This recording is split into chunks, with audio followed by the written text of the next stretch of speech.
সেই ব্যক্তি আল্লাহকে রাজি আর খুশি করার জন্য দিনের বেলা রোজা রাখলো, আল্লাহ তাআলা তার গুনাহগুলোকে মাফ করে দেন। বলুন সুবহানাল্লাহ। আর মান কামা ঈমানান ওয়া ইহতিসাবান গুফিরা লাহু মা তাকদ্দামা মিন যামবি, যেই ব্যক্তি আল্লাহ পাক রব্বুল আলামিনকে রাজি খুশি করার জন্য রাত্রি বেলায় তারাবি নামাজ পড়লো, আল্লাহ পাক রব্বুল আলামিন তার গুনাহগুলোকে মাফ করে দিবেন। বলুন সুবহানাল্লাহ। তাহলে দিনের বেলা রোজা, রাত্রি বেলায় কিয়াম দাঁড়িয়ে থাকা, নামাজ পড়া, কি হবে? তাদের গুনাহগুলোকে আল্লাহ তাআলা মাফ করে দিবেন। সুবহানাল্লাহ। এরপরে ইফতারের কথা বলা হয়েছে। রাসূল সাল্লাল্লাহু আলাইহি ওয়াসাল্লাম সাহাবীদেরকে নিয়ে এমন ভাবে নসিহত করতেছিলেন, এক পর্যায়ে রাসূল সাল্লাল্লাহু আলাইহি ওয়াসাল্লাম বললেন, তোমাদের মধ্যে যারা ইফতার করাবে কোন রোজাদার ব্যক্তিকে, ইফতার করানোর কারণে আল্লাহ পাক রব্বুল আলামিন এক নম্বরে তার গুনাহগুলোকে মাফ করে দিবেন। সুবহানাল্লাহ। দুই নম্বরে তাকে জাহান্নাম থেকে মুক্তি দান করবে। তিন নম্বরে ওই রোজাদার ব্যক্তিকে ইফতার করানোর জন্য ওই ব্যক্তি রোজা রেখে যেই নেকি পাবে, ইফতার করানোর কারণে ওই ইফতার করানেওয়ালা ওই পরিমাণ নেকি পাবে। সুবহানাল্লাহ। দরিদ্র সাহাবীগুলো বললেন, ইয়া রাসূলুল্লাহ, আমাদের তো সামর্থ্য নেই, আমাদের টাকা নেই, পয়সা নেই, একজন ব্যক্তিকে সুন্দর করে ইফতার করাবো এমন টাকা তো নাই। আল্লাহর নবী বললেন, ইউতিল্লাহু হাযা তাওবা মান ফাত্তারা সাইমান আলা মাযকাতি লাবানিন আও তামারাতিন আও শারবাতিন মিন মাইন ওয়া মান আশবা'a সাইমান সাকাহু আল্লাহু মিন হাউজি শারবাতান লা ইয়াজমু হাত্তা ইয়াদখুলাল জান্নাহ। মান ফাত্তারা সাইমান আলা মাযকাতি লাবানিন, যে ব্যক্তি কোন রোজাদারকে এক ঢোক দুধ দ্বারা, এক গ্লাস দুধ দ্বারা ইফতার করাবে, মান ফাত্তারা সাইমান আলা মাযকাতি লাবানিন আও তামারাতিন, তামার মানে খেজুর অথবা একটি খেজুর দিয়ে, আও শারবাতিন মিন মাইন অথবা এক গ্লাস পানি দিয়ে ইফতার করাবে, সেই ব্যক্তির ওই নেকি হবে। অর্থাৎ ওই ব্যক্তিরও আল্লাহ তাআলা তিনটা নেকি দিবেন। একটা নেকি হলো, একটা বরকত হলো ওই ব্যক্তির গুনাহগুলোকে আল্লাহ তাআলা মাফ করে দিবেন। দুই নাম্বার জাহান্নাম থেকে মুক্তি দিবেন। তিন নাম্বার আল্লাহ পাক রব্বুল আলামিন তাকে রোজা রাখনেওয়ালা ব্যক্তির মতো নেকি তার আমলনামায় দিয়ে দিবেন। এরপরে আল্লাহর রাসূল বলেন, ওয়ামান আশবা সাইমান সাকাহু আল্লাহু মিন হাউজি শারবাতান লা ইয়াজমু হাত্তা ইয়াদখুলাল জান্নাহ। আর যে ব্যক্তি কোন রোজাদার ব্যক্তিকে তৃপ্তি সহকারে পেট ভরে উদার মনে খাওয়াবে, আল্লাহ পাক রব্বুল আলামিনকে রাজি খুশি করার জন্য খাওয়াবে, পরিতৃপ্ত সহকারে খাওয়াবে, আল্লাহ তাআলা ওই ইফতার করানেওয়ালা ব্যক্তিকে হাউজে কাউসারের এমন এক গ্লাস পানি পান করাবে, জান্নাতে যাওয়ার আগ পর্যন্ত তার আর পিপাসা লাগবে না। বলুন সুবহানাল্লাহ। এটা হচ্ছে ইফতার কোরআনের ফজিলত। ইফতার খেজুর দিয়ে করবে, কারণ খেজুর অত্যন্ত ভিটামিন পূর্ণ একটি খাদ্য, এটা পুষ্টি যোগায়, শরীরের জন্য অনেক উপকার দেয়। মিষ্টি কোন দ্রব্য দিয়ে রাসূল সাল্লাল্লাহু আলাইহি ওয়াসাল্লাম খেজুর দিয়ে বেশিরভাগ ইফতার করতেন। উনি সর্বপ্রথম খেজুর মুখে নিতেন, এরপরে পানি দিয়ে করতেন, এরপরে সেহরি খাওয়া। আল্লাহ বলেছেন, তাসাহহারু ফাইন্না ফিস সুহুরি বারাকাতান, তোমরা সেহরি খাও, কারণ সেহরির ওই খাবারের ভিতরে বরকত আছে। আর এক হাদিসের ভিতরে এসেছে যে ওই ইহুদি নাসারা আহলে কিতাবদের মধ্যে আর আমাদের মধ্যে, আমাদের রোজার ভিতর পার্থক্য হলো সেহরি খাওয়া। অর্থাৎ তারা সেহরি খায় না, আমরা মুসলমানরা সেহরি খাই। এই জন্য সেহরি অল্প হলেও আমরা খাবো। আর সেহরি খাওয়ার উদ্দেশ্য এটা নয় যে সেহরি খেলে আমাদের রোজা রাখা সহজ হবে, সেহরি না খেলে রোজা হবে না, এমনটা না। কোন ব্যক্তি যদি সেহরি না খেয়ে রাত্রিবেলায় হয়তো জাগ্রত হতে পারলো না কোনো কারণে, তাহলে তার কি রোজা হবে না? অবশ্যই হবে। আপনি কোনো কিছু না খেলেও রোজা রাখতে পারেন। সেহরি শেষ রাত্রিতে খাইতে পারেন নাই কোনো কারণবশত, হয়তো আপনি জাগ্রত হতে পারেন নাই, তাহলে কি আপনার চিন্তা ধারণা এমন হওয়া চলবে না যে আমি তো সেহরি খাই নাই, তাহলে আমার রোজা রাখা আজকের জন্য মাফ? না, এটা নয়।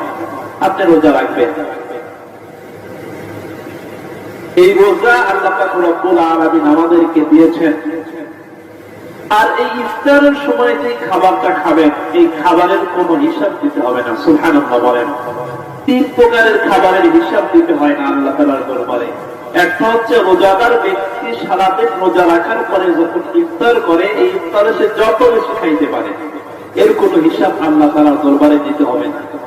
2 নাম্বার, শেষ রাত্রিতে সেহরি খাওয়া, আপনি যেই পরিমাণ খাইতে পারেন, যত খান, এর কোনো হিসাব দিতে হবে না। 3 নাম্বার হলো ইসলামী রাষ্ট্রে পাহারা দায়িত্ব যিনারা করে, অর্থাৎ যেই দেশে ইসলাম কায়েম আছে, যাতে মুসলমানদের উপরে, নামাজি ব্যক্তিদের উপরে, মুসলমানদের উপরে শত্রুপক্ষরা আক্রমণ না করতে পারে, যারা এই পাহারা দায়িত্ব দেয়, এরা যে খাবারগুলো খাবে, এই খাবারের কোনো হিসাব আল্লাহ তাআলার দরবারে দিতে হবে না। সুবহানাল্লাহ। এই রোজা আল্লাহ তাআলা কেন দিলেন? লাআল্লাকুম তাত্তাকুন, যাতে আমরা আল্লাহ ভীরু হতে পারি, খোদা ভীতি অর্জন করতে পারি, তাকওয়া অর্জন করতে পারি। তাকওয়া হচ্ছে বেঁচে চলা। অর্থাৎ আমি রোজা রেখেছি, দেখেন আমি আপনি রোজা রেখেছি, অটোমেটিক রোজা রেখেছি, আমাদের ভিতরে একটা চিন্তা, একটা ভয় কাজ করবে যে আমি তো রোজাদার। কোন ব্যক্তি আপনাকে গালি দেওয়ার জন্য এসেছে, আপনি বলবেন ইন্নী সাইম, আমি তো রোজাদার, আমি গালি দিতে পারি না। আপনাকে মিথ্যা বলার অভ্যাস আছে, কিন্তু আপনি রোজা থেকে চিন্তা করতেছেন আমি তো সারাদিন রোজা রাখতেছি, আমি তো রোজা থেকে মিথ্যা বলতে পারি না। এটা হচ্ছে খোদাভীতি, এটা তাকওয়া। এরপরে আপনি রোজা রেখেছেন, সমস্ত দরওয়াজাগুলো বন্ধ আছে, আপনার ঘরের ভিতরে খাবার আছে, সুন্দর সুন্দর খাবার আছে, আপনি ইচ্ছে করলে দরওয়াজা বন্ধ করে পেট ভরে খাইতে পারেন, ঠিক না? অথবা টয়লেটের ভিতরে গিয়ে পেট ভরে খেয়ে নেবেন, খাইতে পারেন না? কে দেখবে বলেন? কেউ দেখতে পারবে না, কিন্তু একজন দেখবে, তার নাম কি? আল্লাহ।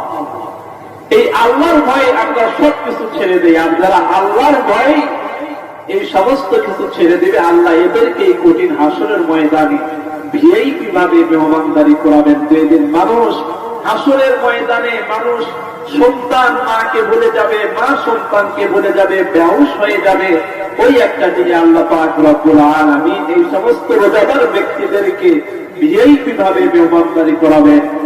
আর জান্নাতের 8টা দরওয়াজা আছে, তার মধ্যে একটা ভিআইপি দরজা, যার নাম রায়্যান। এই দরজা দিয়ে শুধুমাত্র রোজাদার ব্যক্তিরা স্পেশাল ভাবে জান্নাতে যাবেন। সুবহানাল্লাহ। এই তাকওয়া অত্যন্ত গুরুত্বপূর্ণ একটি জিনিস। এই তাকওয়া যার ভিতরে থাকে, এই ব্যক্তি ফেরেশতার চাইতে দামি হয়ে যায়। আর যার ভিতরে এই তাকওয়া থাকে না, সেই চতুষ্পদ জন্তু শুকুর জানোয়ারের চাইতে খারাপ হয়ে যায়। ওমর ফারুক রাদিয়াল্লাহু তাআলা আনহুর জামানায় তাকওয়ার যে দৃষ্টান্ত কি দেখেন, উনি দিনের বেলায় এক মরুভূমির ভিতরে চলে গেলেন, গিয়ে দেখলেন একজন রাখাল ব্যক্তি কিছু বকরি চড়াইতেছে, খাওয়াইতেছে।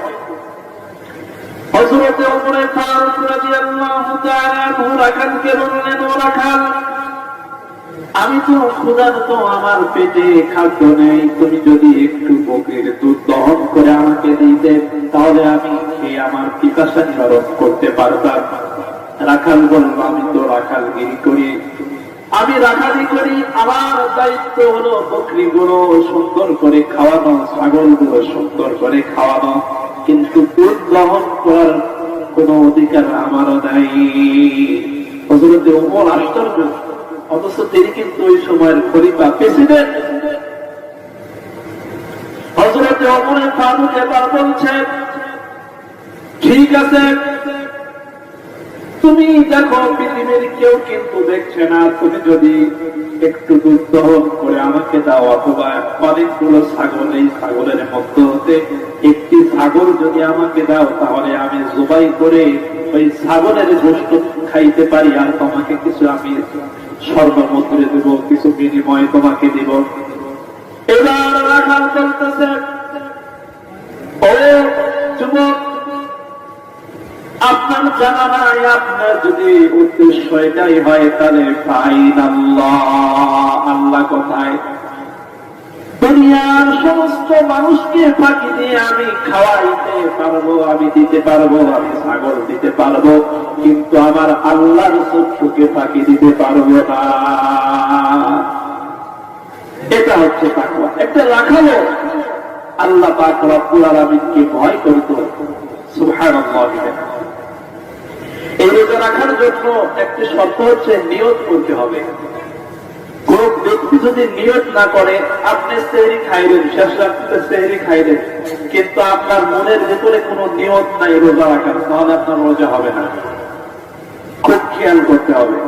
আপনি সেহরি খাইছেন কিন্তু রোজার নিয়ত করেন নাই, তাহলে কিন্তু আপনার রোজা হবে না, সারাদিন না খেয়ে থাকা ব্যর্থ হবে। আপনি যখন সেহরি খাবেন, রোজার নিয়তে খাইতে হবে যে আমি রোজা রাখার জন্য সেহরি খাইতেছি। কিন্তু একজন সেহরি খাইতেছে, আপনিও খাইলেন কিন্তু নিয়ত করলেন না, তাহলে আপনার রোজা হবে না। এটা খেয়াল রাখতে হবে। এজন্য রোজা রাখার জন্য নিয়ত করবেন। নিয়তটা হচ্ছে আরবি নিয়ত, যারা পারেন তারা আরবি নিয়ত করবেন, আর যারা আরবি নিয়ত পারেন না, আপনি যে খানাটা খাইতেছেন রোজা রাখার জন্যই তো খাইতেছেন। তারপর অনেক সময় মানুষের ধারণা এরকম থাকে যে আমি একটু খেয়ে নিই। ছোট ছোট বাচ্চারা, বিশেষ করে যাদের উপর রোজা ফরজ হয়েছে, এরাও পিতা মাতার সাথে উঠে খায়, কিন্তু নিয়ত কোনো করে না। 12টা পার হয়ে গেছে, সারাদিন না খেয়ে আছে, কিন্তু নিয়ত করার কথা শুনে নাই। ও কিন্তু দেখা দেখি খাইছে, বাবা খাইছে, মা খাইছে, ভাই খাইছে, ভাইয়ের সঙ্গে সেও খাইছে, খাইলো কিন্তু নিয়ত করলো না, তার রোজা হবে না। এই জন্য রোজা রাখার জন্য আপনাকে নিয়ত করতে হবে। এই রমজান মাস পাওয়ার পরে যারা নাকি নিজেদের গুনাহগুলোকে মাফ করে নিতে পারলো না, তার মতো হতভাগা আর কেউ নেই।